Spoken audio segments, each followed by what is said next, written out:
You're listening to the Classic Gamers Guild podcast.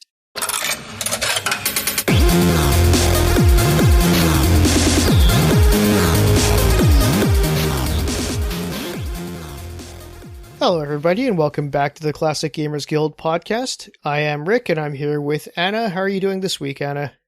I am fantastic. I was just helping a friend get her website up and going. She got laid off due to the COVID, and I thought I'd give her a hand. So it was kind of fun because I got to play around and work on my website as well. Two questions about that. When you say she got laid off because of the COVID, does she have COVID or just because of everything like COVID planet, world, land?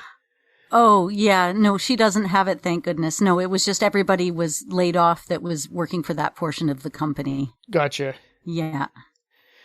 Second question. Do you actually do websites? Because, man, I tried to make a website like a year ago. I think this is like the 1 year anniversary of me trying to put together a website. And it wasn't even that bad, particularly. I think that the program that I was using Wix, which has like kind of a website builder. Which I kind of had a real GeoCities feel, like kind of like old school. Yeah, as I was trying to put it together, I was sort of feeling like this just feels like I'm doing GeoCities again. And maybe that's my fault because, you know, there are some people who do get some good, pretty modern looking websites out of it. Mm-hmm. But every time I tried, and, you know, I had a friend of mine, Jess, she was helping me as much as she could, but as much as she could possibly help, and she did a great job, it just kept looking, because of like how I wanted it to be like, okay, well, I want it like this, I want it like this, I want it like that. It just ended up being GeoCities again. So I can't even blame Wix or GeoCities. That's just me, I guess. I think I'm just stuck with the 90s website mentality. That's where my site's been for years. So they're fine. You know, they will port to other sites and they do have paid tools, but their layout is pretty simple and I can set up paid items easily. Oh, good. Yeah. So, I mean, if you have a website at all, you have gotten further because just as I was about to go live, I lost my job, so I couldn't afford it anymore. So. Oh, damn. Yeah, we never really had one made up. This is it, and I've never directed anybody to it. I've just tweaked it here and there over the years, and eventually I'll have current products on it, and I'll say, hey, go to my website. But until then, it's all Insta and Facebook, right? Because they're so much easier. So anyways, back to this show that we do. Wow, I just channeled my inner Paul on that one. Too bad Paul wasn't here. He would have probably said that himself.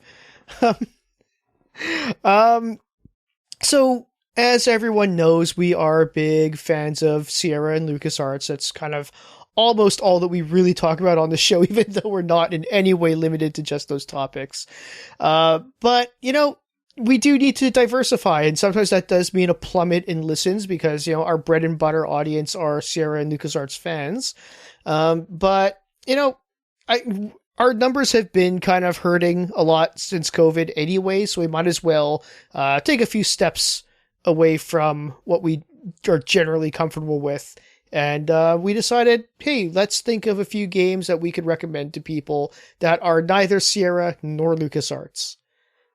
And then at that point, Rick said all of my choices were bunk because they were actually involved with Sierra in one way or another. And I'm like, wow, what a big umbrella you have, Sierra. But no, I found some other stuff. I'm good. Yeah, they covered some ground. Like, even if they weren't the devs, they were publishers. Mm-hmm, exactly. Yeah, and that's where it would catch me. Yeah. Mm-hmm. So things like dynamics and stuff like that. So basically, here's the ground rules of it. Number one, if it has Sierra or LucasArts on the box, it's considered a Sierra or LucasArts game. Mm-hmm. So you can say, technically, Dynamics isn't Sierra because they made their own games. They're just published by it. So yeah, if it's Sierra on the box, it's a Sierra game. We're not going to fuss out and suss out and just like figure out who did what on what and why it's technically just Sierra. If it's on the box, it's a Sierra game. I think that's fair. A couple other rules we sort of set for ourselves, just for the benefit of the audience, is that we decided not to choose any game that has already had a previous episode dedicated to it. And we are not going to choose any games, or I hope we didn't choose any games that we want to dedicate a future episode towards, because basically this is just sort of like a way to get rid of some of the miscellany of games that are just like not quite enough to talk about for a full episode, but we do really want to sort of put out there into the world towards the classic gamers who just want something nice and old school but new to them. The other thing that we want to keep in mind, last one, I promise, before we actually get to like talking about the thing that we're here to talk about, we also wanted to basically figure that they are pretty well playable today. In terms of, not just that they're actually playable, but, somebody could pick it up, play it, and not have too bad of a time. Because I know games have aged, and games that were awesome back then might not be as awesome now. But, if it has a low enough barrier that you can just sort of be like, okay, well, this is a little bit dated, but it's still a good game, so you can kind of just tough through it and work it out, and it's fine. Yeah, like we don't want anything that's like so completely obscure or old or dated that like it's just not going to be fun for everyone. These are our recommendations to you that, we want you to maybe try these games out if you have the opportunity. And there's so many fun little games that aren't by those companies that I actually had to look through my own collection and think, what have I played that's not Sierra or LucasArts? Because up on my big display cabinet, pretty much all of them are. It's kind of hard. It's really quite hard because, like, I've obviously played a ton of games that aren't Sierra or LucasArts. But Sierra and LucasArts are very story-based, so there's a lot to talk about. If you have a game like, and this is not one that I'm going to mention later, so I'm just going to throw this one away. If you have a game like Lightspeed, I can talk about that for like 5 minutes, and that's it. Like, it's a great game, and I love it. I want people to play it, but, there you go. That's exactly my segment on Lightspeed right there. So exactly. Makes the whole podcast go by at light speed. It just doesn't work. Yes. So, that's not even an honorable mention. That's pretty much like all I can ever say about that game. It's good. It's good though. Try it. Yes. So as for our official picks, how about, why don't you start since I threw one of mine away already?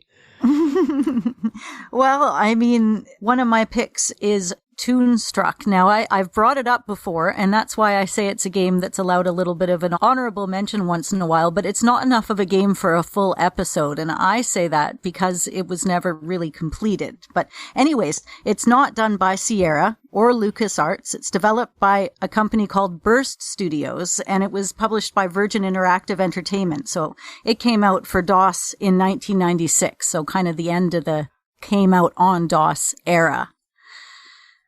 Right. Now, I don't think you've played this game, have you? No, I haven't. I think the reason it's going to hit people in the modern day is there's no typing. So contrast to some of the games that we talk about back in the day, typing was the main way of interacting with the game. This is all point and click. It's very cartoon-like, but it's also crude humor. It's pretty funny. If you're at all a fan of Christopher Lloyd, and I think a lot of people are, it's neat to see a role that he played back in the 90s that wasn't involved in Back to the Future. Mm-hmm. I don't think there's anyone who's not a fan of Christopher Lloyd, is there? I mean, like, there are people who don't realize that they're fans, but everyone likes Christopher Lloyd. No one's going to be, like, turned off by Christopher Lloyd. Be like, he's in that movie? Ugh. Yeah. Everyone will see him in there, and as soon as they see his name in the credits of anything, everyone perks up. Like, oh, Christopher Lloyd. Like, and another no one has, like, maybe no one has, like, posters of him on their ceiling, but maybe, I'm sure some people do. I'm sure a good number of people do, but like, no, not everyone will. But even when those he's who turning don't, around and it's epic, he's getting in the DeLorean or he's getting shot and Marty's right there. There's so many epic scenes. The clock tower, like I'd have that poster on my wall or ceiling. Ceiling, important difference to note between having somebody's poster on your wall and having it on your ceiling. Yeah, ceiling's a special place. Mm-hmm. But the other thing that's cool for people that are interested in pop culture is Flux. He's got this little purple assistant guy who's sassy, but also rather smart and helpful. And he's voiced by Dan Castellaneta. How do you pronounce that? Dan Castellaneta. You're on your own. Yeah, I know who you're talking about. I know exactly who you're talking about.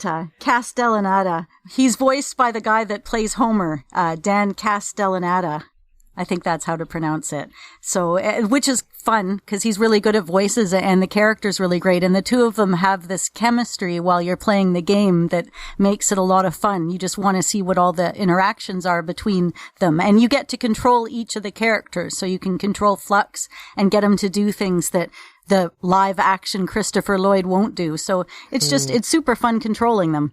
Oh, nice. You know, what's funny, just to go back to Dan there, is that when you were asking how to pronounce it, I was going to say, I don't know how to pronounce it, I just know how it's spelled. Then I just tried to look it up, and I realized I had no idea how it was spelled either. There's a lot more letters than you'd think. It totally was. There's When like at least two extra syllables than I was expecting. Yeah, you see it cruise up on screen when you're watching The Simpsons. Like every time, I think I've seen his name hundreds, thousands, maybe hundreds of thousands of times. I don't know, since I was a kid, and I've never super paid attention to it till I had to pronounce it. So yeah, that's today I learned his name. But not how to pronounce it. No. But check it out. The game is not complete. It's complete enough as far as a storyline goes. And kind of what they were going to do is they were going to release a second one, and it was going to have some of the other scenes that they had filmed at the same time as they were filming that they didn't use. And they had enough material and enough of the scenes filmed with Christopher Lloyd to put it together into a whole new episode. And they did crowdfunding. There's a Facebook page, you can look for it. Just look up Toonstruck. I think there's really only one. Are they currently crowdfunding for it? Like, can you actually still go and donate? Last movement was 2018. It does have a website. It's also very GeoCities-like if you look it up. The footage exists. It's in a vault, potentially, and it's all been done. So if in some way somebody could get excited and revamp it, I'm on board for that Kickstarter. How about your next choice there, Rick? Actually, well, just one last thought. Well, just one last thought on Toonstruck. The thing about Toonstruck is that it's a game I have heard the name for so long that I don't even remember the first time I heard it. Like, I couldn't even pin it down to a year. I honestly don't know. Maybe I heard it like 2 years ago. Maybe I heard it 5 years ago. Maybe it was 10. Like, I've just heard the name so much. It's like just sort of there. And I just, I never remember what the game actually is or is about. I just, nothing sticks beyond it other than this general awareness of the name. Well, I think it's cool because it starts it out that Christopher Lloyd, he's trying to draw a cartoon for a new show after he's just done getting berated by his boss, that's Ben Stein, and he's very good at droning and berating. So that's all like live action stuff. And then he ends up getting sucked into his own drawing, which is kind of the commencement of the hilarity, because what he's drawing is the fluffy, fluffy Bun Bun show. and he ends up going into their land, but there's like a badness, a malevolence that's come in. So you've got like the ultra sickly, sweet, throw-uppy kind of a cute, fluffy Bun Bun. And then you've got this dirty kind of a gritty underworld side of things. And then there's you, and you're Christopher Lloyd, and you're from the real world, and you're also an alien. So it's really quite a lot going on. Not sure if you were looking for a whole overview of the game, but... Well, I wasn't, but I mean, like, we might as well. I mean, again, these are the ones that kind of don't really have the enough for us to dedicate like a full episode to later. So we might as well just like say what we do have. Mm-hmm. And, you could introduce the kids. Like I said, the humor is of the sort where it's kind of crude, but they're not really going to get it. And if they do get it, it's probably something that they're exposed to in regular life anyways. They're not outright swearing or anything. It's just sassy, and a little bit gritty, but super fun. And definitely can get the attention of your probably 9 or 10 years old and up. Nice. Okay, so for my pick, I'll start with one that's pretty quick, since I technically already had something of a pick. It just really wasn't much of one. There is a little bit of a story behind Lightspeed, which is why it was like the first thing that popped into my head, but we'll maybe save that for another topic another day. Right now, I guess, you know what, this one's a little tough one, because again, there is a rule that it has to be, not too poorly aged, that's not really playable now, and I do believe that. But I do know that some people's opinions are a little bit, they kind of think it's a little bit outdated. But I think if you really want to sit down and just really take in everything that's good about it, you can really easily kind of look past some of the dated controls. And that's really the worst part. But the game is Crusader No Remorse. I don't know if you've heard of this one. I have heard of it, yes. Is developed by Loose Cannon Productions, which is sort of part of Origin. So it's an Origin game. And it was built using the Ultima 8 engine, or at least a later version of the Ultimate 8 engine. And you can really tell just by looking at it and playing it just for even a few seconds that it's very much the same kind of the same perspective, the same general animation style, art style, controls. And, but instead of being set in Ultima, which is medieval fantasy, it's set in the science fiction future. It's, there's not a whole lot to say about the game other than it's really, really cool. It's got a little, whimsical humor to it, even though it's pretty dark and violent. It's more of it's pretty much just kind of an more action game, but also kind of adventure elements to it. So you basically are just this guy who walks around. If you've played Ultimate 8, you can picture it. There's a guy who walks around from place to place, but you have guns and ammo, and you got to go through levels. It's not open world as far as I can, by any definition I can really muster up. But so you got to get through levels, and a lot of that involves getting through doors that you don't have access to by accessing computers that you don't have passwords to. And so you got to it's an action game, but you still got to really learn to interact with your surroundings to find some of this information. So, because you can log into a computer and find emails of people chastising their coworkers and telling them for the last time, remember your password, okay? It's 2562 or something. They totally find a way to throw in why people are just giving their passwords out.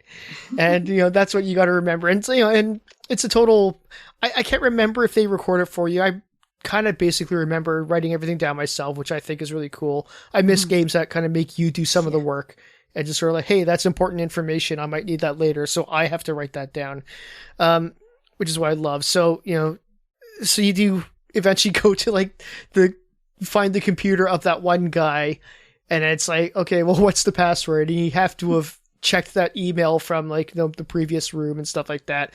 So, it's really got that adventure-y element to it where it's kind of puzzle, but still broadly pretty action. It's probably more comparable to an action RPG these days than anything in a lot of ways. But like I said, it's got that little tinge of an adventure game, and it's just it is really fun. And again, like I said, it is a little bit dated in the controls, but I think it's really not that hard to get past that and it would still be pretty awesome today. I think the graphics still hold up pretty well. If you're at all into 90s gaming, it's by no means unplayable. It's got a lot of graphic detail. When you look in at the screens, there's so much going on. I mean, you've got, say, for example, 5 or 6 characters on the screen. You've got action going on. You've got all these nooks and crannies to look in. It looks like it's a lot of paying attention. Yeah. And it's it's basically very Ultima in the sense sort of there are just civilians kind of doing their thing, kicking around, and there's nothing really that stops you from just pulling out your gun and shooting them. It's testing your weapons on them. It's just you kind of shouldn't do that just because that's being a dick, but there's nothing that really stops you from doing it either. So well, as long as you can loot the body, it doesn't matter if it doesn't give you a penalty, then exactly. Yeah. It's kind of one of those things which I don't always necessarily do, but I really think it's important to have that option where it's okay, well, I don't want to just kill everyone who's just a civilian and totally innocent and has nothing to do with it, because that's not nice. But if they're going to be there, and if I happen to be pointing in their direction and my gun goes off and they get hit with a bullet, I expect that to mean something. And it totally does.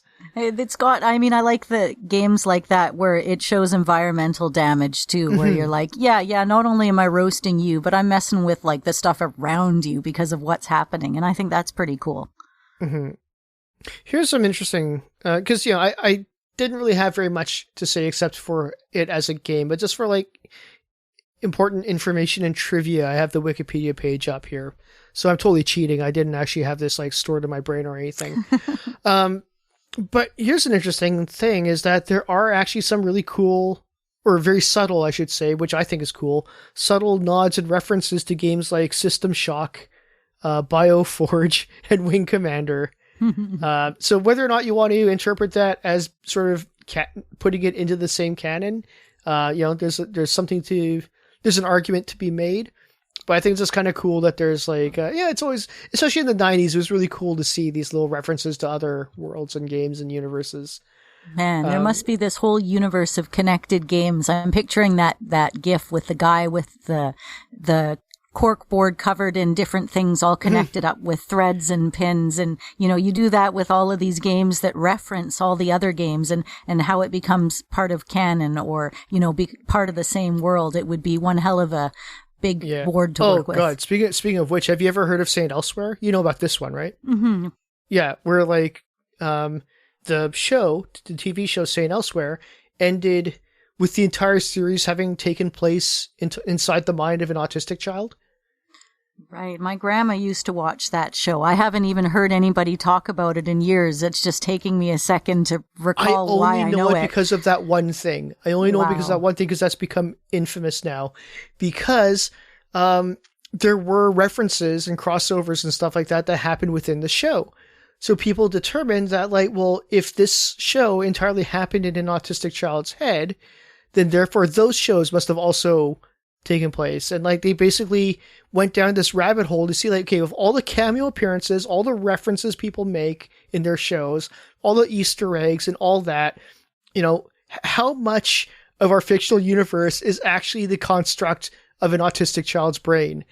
And you can look up the sheets or this and you can see like the flow charts and everything, that it covers like almost all of fiction at this point. Because, everyone just throws in like sly references here and there, right? And it's not even meant to be canonized, but just it's there. So that means it's connected and everything basically works its way back, 6 Degrees of Kevin Bacon kind of thing. Everything works its way back to Saint Elsewhere, which took place in an autistic kid's head. So yeah, whoa, that's pretty heavy.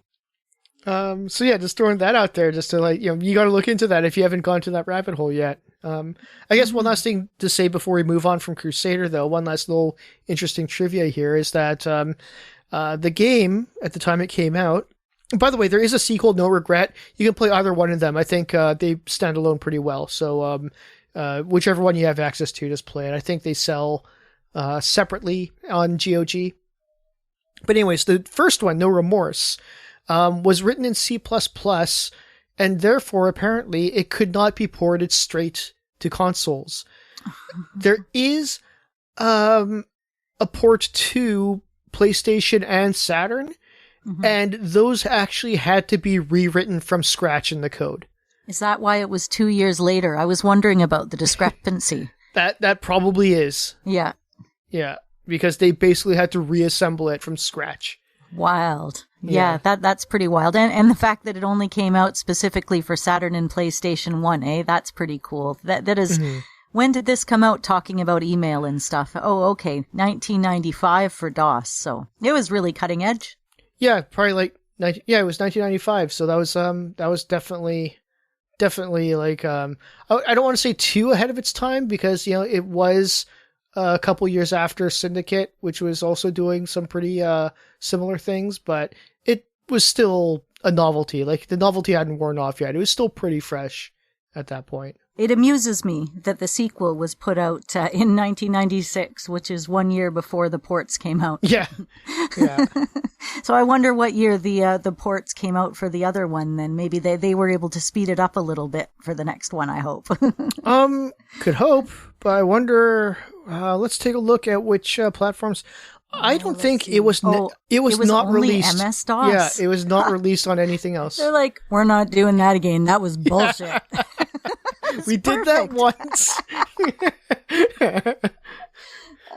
That's great. But yeah, I mean, it's they're both great games. Yeah, give them a try if you can find them. They're on GOG. Give them a shot.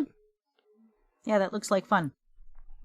I might have to spend some more time with it. Well, my next pick is, it's another game that actually I think I brought up on an episode a while ago, but just briefly, and that's Sanitarium, which is also most definitely not LucasArts or Sierra. So that one was developed by Dreamforge Entertainment and ASC Games, but it was a little bit later. So this is 1998, but to me, I still consider it the top end of the classic games genre. But yeah, it was a great game because it put you out in the middle of a very difficult situation. You're in an insane asylum. You don't know who you are. You just know that your name, well, you're called Max, but you don't actually know. And you have to go from there. The insane asylum is literally crumbling from underneath you. You need to find a way to escape. The patients are running mad. The doctors aren't available. And it's just a heap of mess. And it's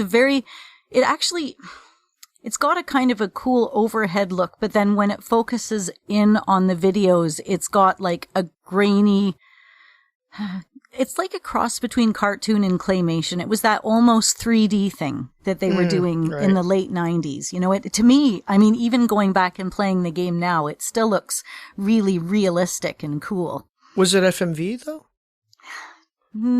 I don't think you could classify it as FMV. No, it was still drawn like cartoon style. You throw that stuff up on Wiki and have a look. Well, it's not on. Oh, okay. You know what? That was a real interesting look. That was very of its time. I kind of miss it. It's that kind of you see it in Arcanum. Yeah, and he ends up. So what happens is he ends up in all these very strange situations, towns. He's transported to them. He has to solve a mystery. There's a problem with these places that he goes to, and then he ends up back at the asylum, and he's able to piece through different parts of the asylum what is happening with his life. And then he gets a little bit closer, and then he has to journey off into these crazy lands where, you know, children are deformed or plants talk, and it's really quite fantastical. I don't think I've ever played another game like it. And this is a game that was also ported onto Android and iOS in 2015. So it's really approachable if you don't happen to have the CD. Yeah, you can find it in the Play Store. I think it's a paid game, but it's not very much, a couple of bucks. Yeah. I own it. Oh, cool. Yeah, because I have my original CD. I don't even know where I got it, but I have it in my happy little CD collection. But yeah, it's pretty cool because after he starts unraveling these mysteries, he ends up finding out why he's in the asylum and finding out, you know, potentially it might be related to other members of the family. And the story just is quite big at this point. And it's a very satisfying ending. It doesn't leave you at a cliffhanger. I think all around it's a creepy game. Some people, they say certain characters have stuck with them, you know, years after playing it, and it affects them. And, you know, there are certainly some memorable characters. Wow. Computer Gaming World named it the Best Adventure Award in 1998, tied with Grim Fandango. And I liked Grim Fandango. I finished both of those around the same time period. Very, very, very different spirit. Of course, yes. You know, as you can tell, I've never played this game, and I honestly didn't even know what it looks like, apparently, until I just looked it up. The only thing I can really throw into this conversation is this one little, hopefully humorous tidbit in which there is that Metallica song, Sanitarium.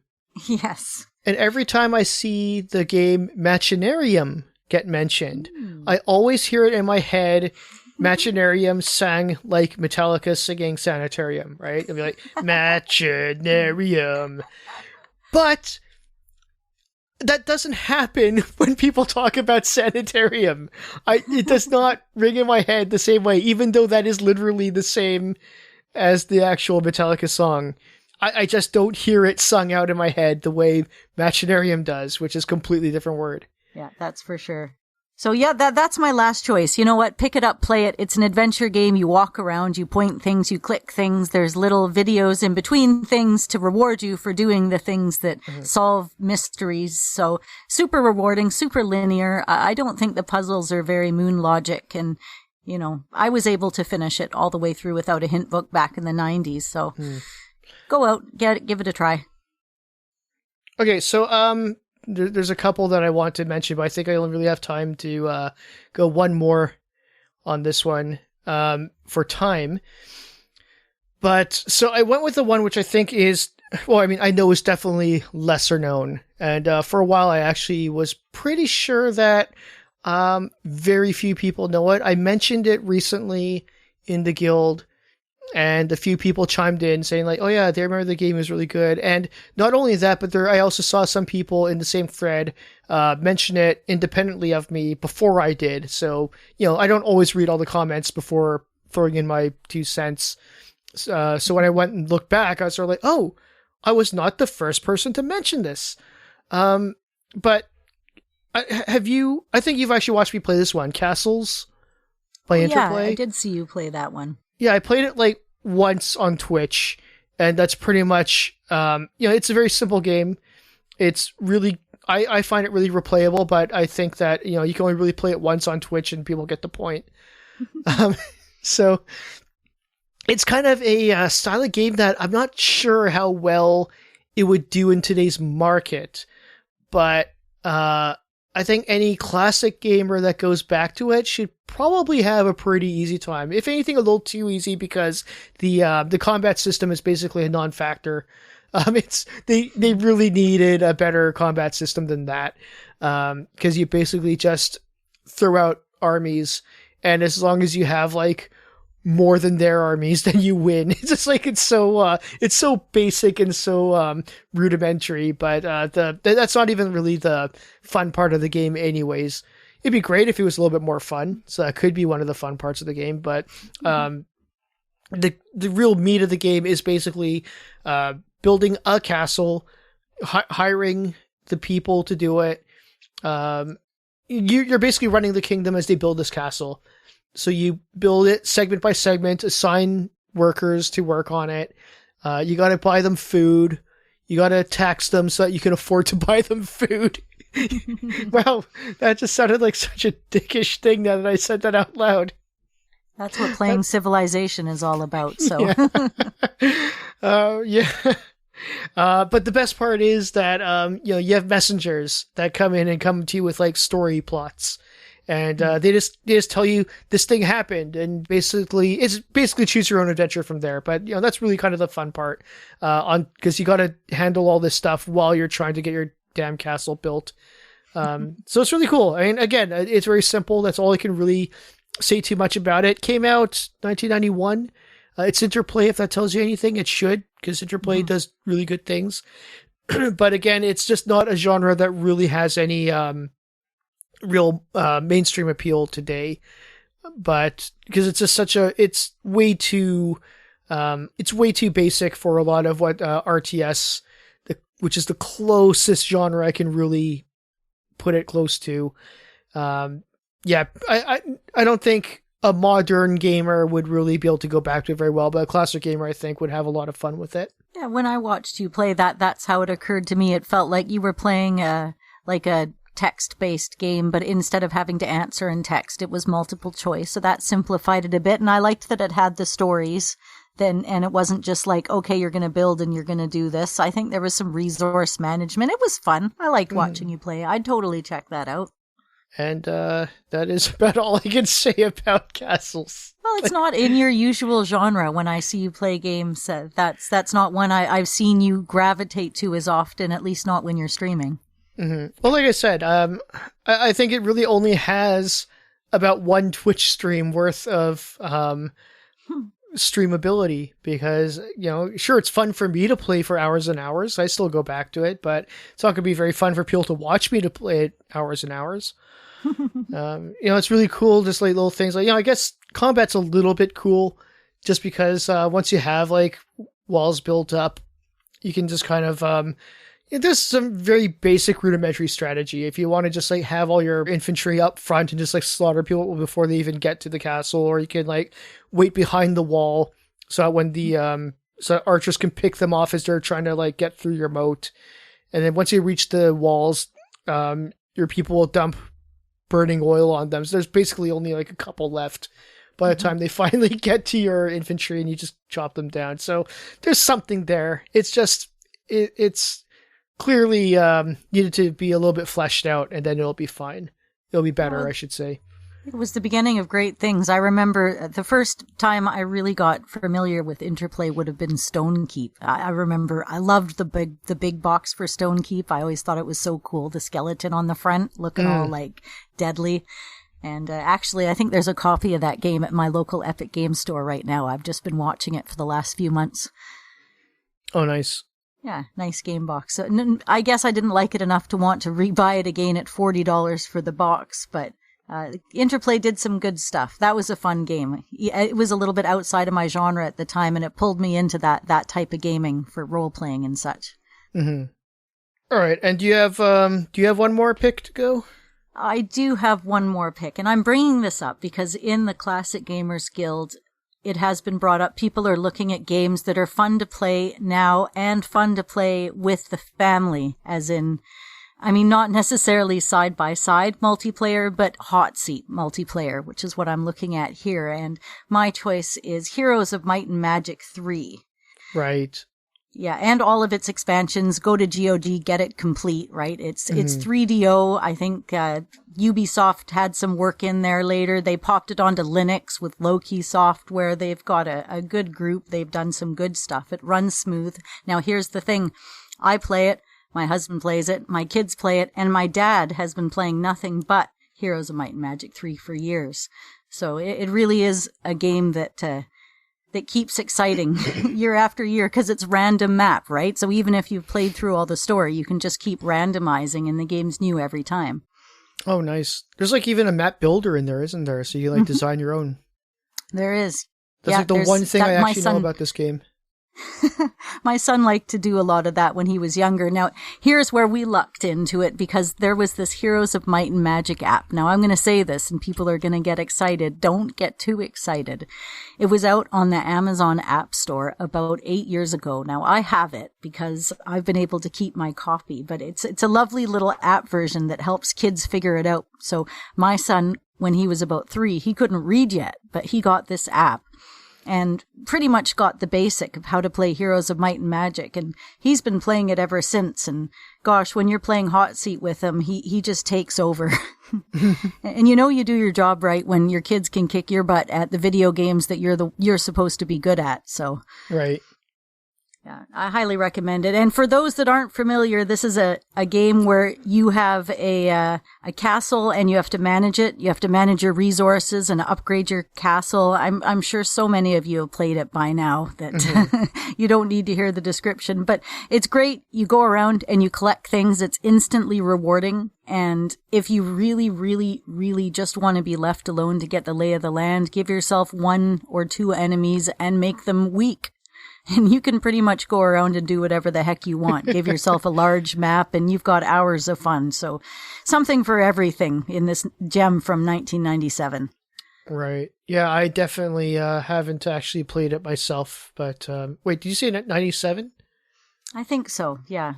Yeah, 1997. I pulled up the page here just in hopes I might have something to say about it. Yeah, the expansion came out a little bit later on, but I'm pretty sure. Yes, I think I am looking at the expansion. Even though I totally clicked on.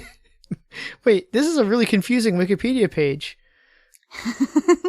That's why I'm not looking at Wikipedia. I actually took notes on this one earlier. Yeah, but like I said, if I don't have Wikipedia, I don't know what to talk about this game. I never played this one. Yeah. Which is sacrilege because I know like this is like everyone's favorite game.